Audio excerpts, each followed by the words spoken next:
Samantala, isang landmark legislation para sa mga kababaihan ang Magna Carta for Women. Isa sa mga probisyon nito ay ang pagbibigay ng special leave credits sa mga empleyadang may karamdaman sa reproductive system. Narito isang kasong tinugunan ni Atty. JJ Atienza sa Bisig ng Batas.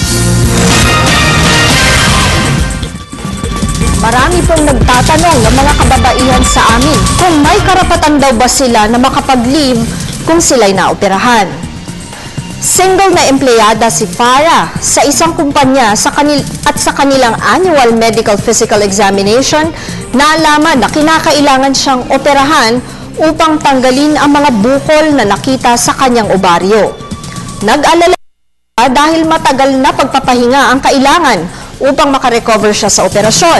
Paano daw kung hindi sapat ang leave credits niya? Mababayaran daw po ba siya sa mga araw na hindi niya ipapasok sa opisina habang nagpapagaling? Mabuti pa raw ang mga babaeng nabuntis at nanganak ay entitled sa 2 months maternity leave. Paano daw ang mga kagaya niya single at kailangang sumailalim sa operasyon? May tinatawag po tayong Magna Carta for Women. Ayon po dito, maaaring mabigyan ng special leave benefits ang mga kababaihan na mayroong gynecological or gynecological disorder kagaya na sakit ni Farah ng mga bukol sa ovaryo. Ayon sa Section 18 ng batas na ito, ang isang babaeng empleyado na nakapagtrabaho sa loob ng 6 na buwan sa loob ng 1 taon ay entitled sa 2 buwan na bakasyon with full pay kapag siya ay sumailalim sa operasyon dahil nga sa gynecological disorder. Subalit, bago siya sumailalim dito, ay dapat na nakapag-file siya ng application for leave.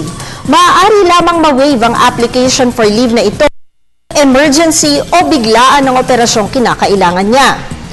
Farah, huwag ka ring mag-alala dahil ang leave na ito ay 2 buwan at may karampatang sweldo ka pa rin. Salamat po sa inyong pagtitiwala sa Telebisyon ng Bayan. Mag-email po kayo sa ptv4newscenter@gmail.com. Ito po si Atty. JJ Atienza, ang inyong bisig ng batas.